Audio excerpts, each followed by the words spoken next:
Phil Regan, coach de los Toros del Este. Phil, first of all, your second year here in the DR with the Toros. Once you came here, everything changed. What did you do? Well,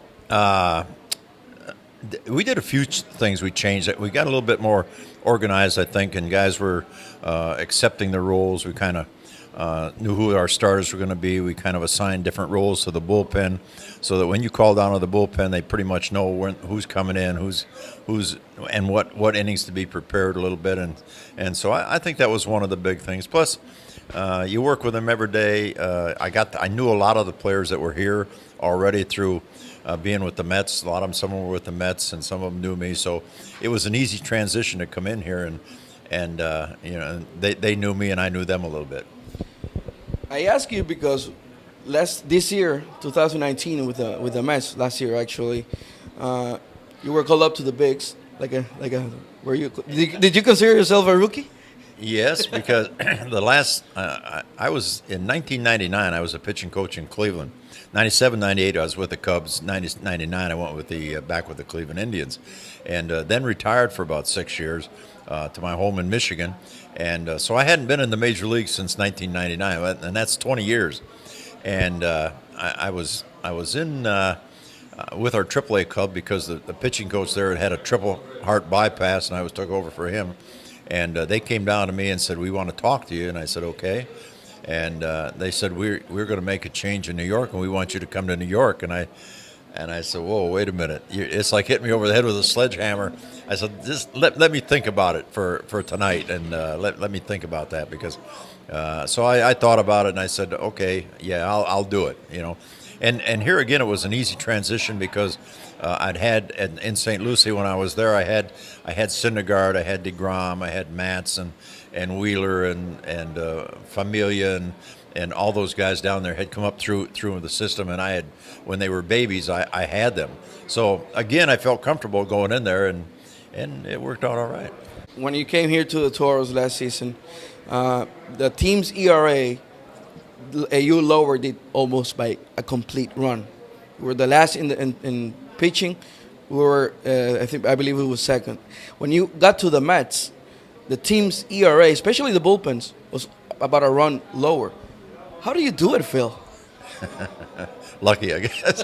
But one of the things that I do, and and today is a lot of technology, as you know, and you got any day that we throw a bullpen in New York, you're going to have 3 different types of machines. Or you're going to have the TrackMan, you're going to have one that measures, which way it goes, this way, cameras rolling all the time, and they can tell you the different spin, and they can tell you, that's not a good pitch, that's not spinning right, but they don't know how to get it to do different. And so we spend a lot of time, and I do, on very basic fundamentals, just the idea that nothing is written in sand. But if you're comfortable, if you got balance, if you're comfortable in your stance, and get the ball to the plate, you're going to be more consistent with your pitches. They're going to be better pitches, and that's very basically what I work on almost all the time, is making sure you're balanced. That you're there's really 3 things that I think you got to do. Is one, you get, and this is getting a little technical, but you never let your head go behind your feet when you're throwing a ball. If you watch an infielder, his head is always over it. You see a lot of pitchers, they go back and their head goes, but they never gain the momentum again. I make sure that they keep their head over their feet and they're aggressive and athletic stance. The next big thing is your balance, that you don't go out too quick so that your arm can get up at the right angle. It's got to be at a right angle when you deliver the ball. And the third thing that's really important is how you land with your landing foot. If you land on your heel, you're going to kick back under the ball. If you land on the front of the foot, you're going to get down over the ball. A good example is Marinas last night. If you saw him pitch, he's been working really hard. We worked on him throwing up the mound, trying to get him over the ball. And last night was a perfect example. Even some of the coaches said, "Boy, he looks different. What is he doing?" Well, he's getting out and getting extension through great sliders, great fastballs, and it's really the very basic fundamentals of pitching. If you compare Dominican baseball winter league with major leagues, besides the technology, which is obvious, is different. What else is different here in the DR and in the majors, or is it just back to basics again?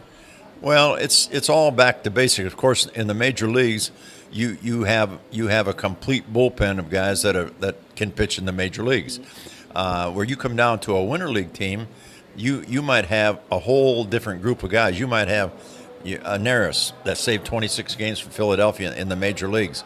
You might have a Maya that we saw in Cincinnati last year and pitched in the major leagues. And you have a Leovani who's in the Class A and lights out. Exactly, and that's where the difference is, because you have to continue to work and make sure that their progress is going right. The other thing is the restrictions that are placed on players down here by the major league clubs.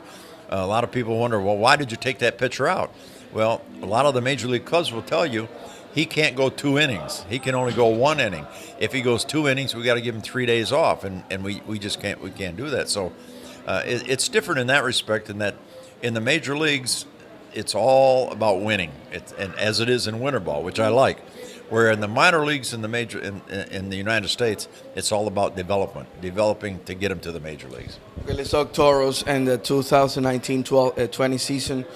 You're doing it again. Team's ERA is the best in the league for the second year in a row. What do you think is going to be the basic elements, the basic keys to get the tournament back to La Romana again? I think right now we're as strong probably in our pitching as maybe what we've been all year. We're going to have We're going to have all the 4 starters available. They've given us great quality starts, and I always feel if we can get 5 or 6 innings out of our starters, our bullpen is going to take over. We're strong with right-hand pitching now. We're going to be stronger with left-hand pitching than we have been all year, and I think we're really ready for anybody in the short series. Thank you. Thanks a lot, Phil. All right, thank you. And good luck in the finals.